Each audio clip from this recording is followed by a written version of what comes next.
અંકિતા, તું રસોડામાં શું કરે છે? રસોઈનું કામ કરું છું, દેખાતું નથી? દેખાય તો છે, પણ તું કેમ કરે છે? મતલબ કે આ બધું રસોડાનું કામ તો દામિની વહુ સંભાળે છે ને? હા, તો આજે મારે સંભાળવું પડ્યું કામ, કેમ કે મેડમને તો મારું કહેલું માનવું નથી. આજે તમારા નાના ભાઈની વહુએ મારું મોઢું તોડી લીધું. Oh my God. ઘરમાં ઝઘડો થયો?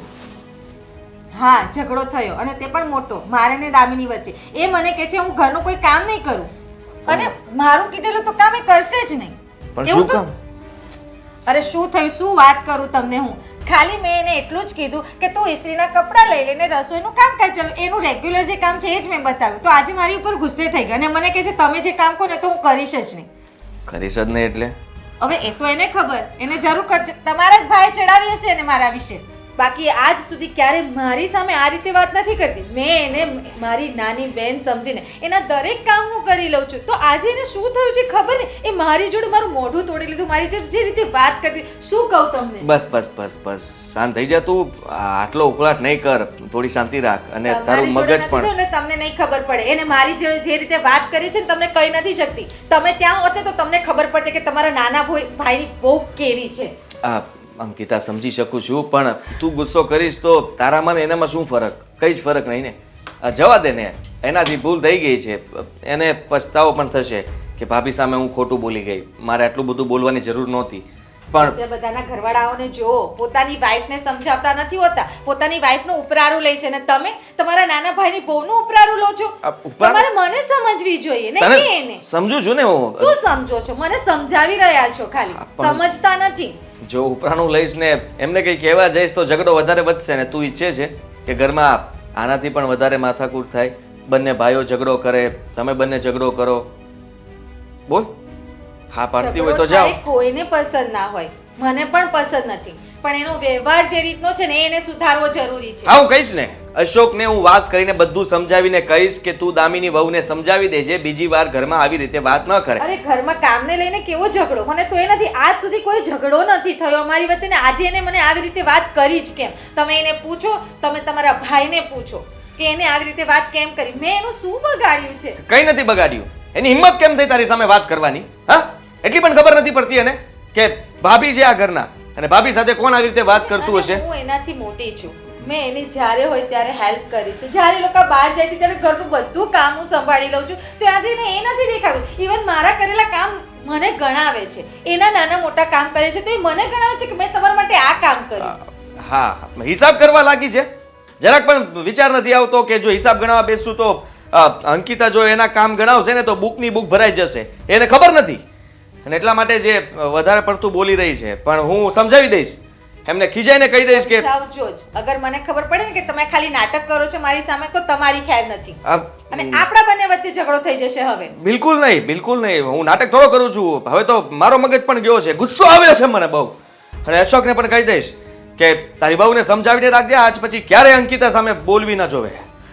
એ જે રીતે બોલે એ રીતે. ઘરમાં મને છે ને આ કંકાસ પસંદ નથી રોજ રોજનો. આ જેટલા દિવસથી હું જોઉં છું રોજ એના નેચર બતાતા રહે છે, રોજ ને રોજ રામાયણ કરજો. રામાયણમાંથી તો હવે મહાભારત પર આવી ગઈ છે. એ મેડમને જોઈએ છે શું? એ મેડમને એવું તો નથી ને કે આ ઘરમાં હિસ્સો જોઈએ છે એટલે આવા નવરા નાટક કરી રહી છે? હિસ્સો? ના ના ના, એવું થોડી હોય. હિસ્સો એટલે શું? હા, બધું તો આપણું જ છે ને, અને બંને ભાઈઓનું જ છે ને, એમાં હિસ્સો બિસ્સો શેનો? મારે ઘરનું એટલું બધું કામ છે, હું શું કરું હવે? એક તો એને મને હેલ્પ કરવા માટે આવી નથી હોતી અહીંયા. હું એક કામ કરતી હોઉં છું તો હું એને હેલ્પ કરતી હોઉં છું ને આજે જોવા તક નથી આવી મને. સાચી વાત છે, જોવા તો આવું જોઈએ ને. દામિની બહુ જોવા આવો. બોલાવો એને. હા જાઓ, બોલાવો હવે, જાઓ જલ્દી. અરે જાઓ ને જલ્દી. જાઓ. કેટલું બધું કામ પડ્યું છે મારે, તો મારે જ બધું કરવાનું રસોઈનું કામ. હવે ખબર નહીં જઈને બી ચોટી ગયા હશે, મને જ જવા દે. પણ ભાઈ અહીંયા લાવવાની ક્યાં જરૂર હતી? ઘરે વાત નહોતી થાય એમ? નહોતી થાય એમ, એટલા માટે તો તમને અહીંયા લઈને આવ્યો છું. બહુ મોટો થઈ ગયો છે તું, બધી સમજ પડવા મળી તને. આમ બધું તને સમજાય છે? તને લાગે છે કે તું હોશિયાર થઈ ગયો છે? અરે પણ લગ્ન થઈ ગયા એનો મતલબ એ નથી ને કે આપણે દાદા થઈ ગયા. આવું કેમ બોલો છો? તો આ બધું શું છે?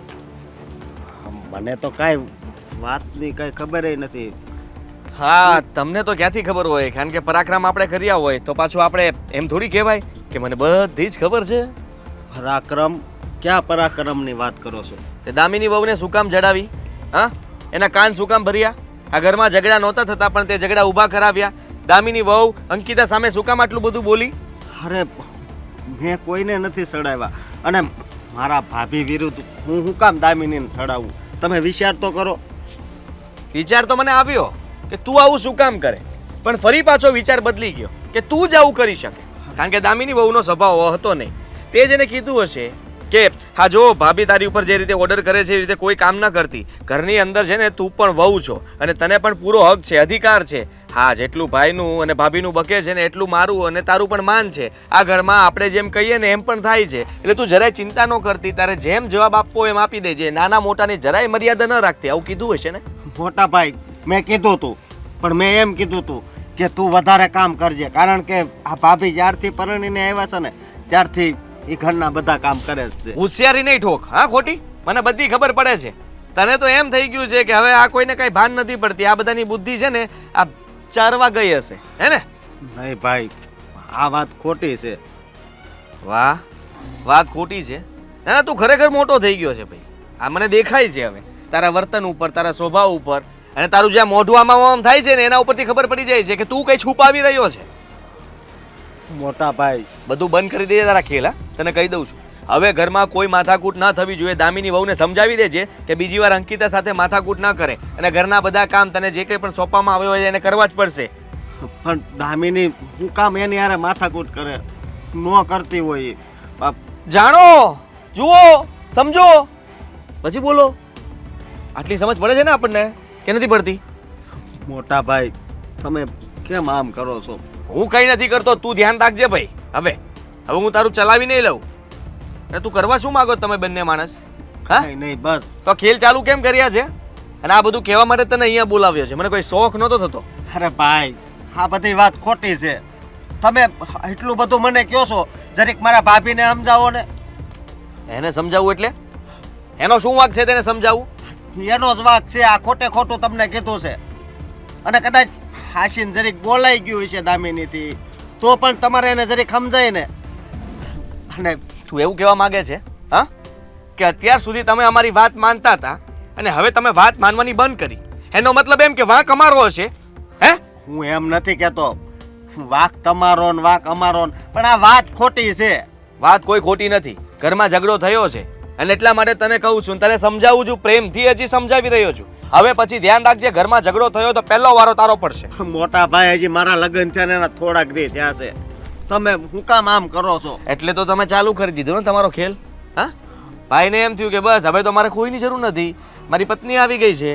હા, હવે આ બધાને છે ને મંજીરાની જેમ વગાડી નાખીશ. મારે ખાલી મારી ઘરવાળાની જરૂર નથી, મારે પરિવારની જરૂર છે મોટા ભાઈ. આ તો પરિવારની વેલ્યુ સમજો, કિંમત સમજો. પરિવાર સાથે હોય ને તો જ બધું થઈ શકે. એનું મહત્વ સમજતા શીખો. આ ખોટા ફાકા ફોજદારી બંધ કરો તમારી અને દામિની વહુને બરાબર રીતે સમજાવી દેજે, બીજી વાર ઘરમાં ભૂલ ન કરે. એને સમજાવવાની ક્યાં જરૂર છે? એ હજી બિચારી આવી છે. ઓહો, એ બિચારી ને તારી ભાભી દુશ્મન? અરે હું ક્યાં કહું છું કે મારા ભાભી મારા દુશ્મન છે, પણ આવી ખોટી વાતો હું કામ કરતા છે? હા, તો તને એ જ કહેવા માંગુ છું, આ ખોટી વાતો ન કરવી હોય ને તારી રીતે જે સમજાવવું પડે સમજાવી દેજે. હા, હવે ઘરે જઈએ છીએ. સ્માઈલ રાખ મોઢા પર, હસ, જાણે કઈ થયું જ ના હોય એમ કરજે. હા.